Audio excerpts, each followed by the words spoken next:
إن فرعون لعال في الأرض وإنه لمن المسرفين. وقال موسى يا قوم إن كنتم آمنتم بالله فعليه توكلوا إن كنتم مسلمين. فقالوا على الله توكلنا ربنا لا تجعلنا فتنة للقوم الظالمين ونجنا برحمتك من القوم الكافرين. وأوحينا إلى موسى وأخيه أن تبوأ لقومكما بمصر بيوتا وجعلوا بيوتكم قبلة وأقيموا الصلاة وبشر المؤمنين.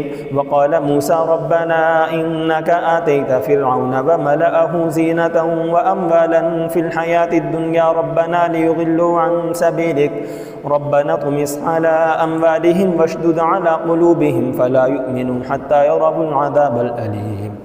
قال قد أجيبت دعوتكما فاستقيما ولا تتبعان سبيل الذين لا يعلمون.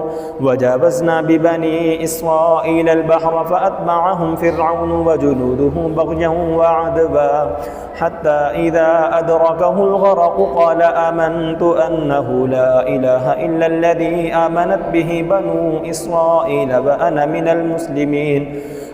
الآن وقد عصيت قبل وكنت من المفسدين. فاليوم ننجيك ببدنك لتكون لمن خلفك آية وإن كثيرا من الناس عن آياتنا لغافلون.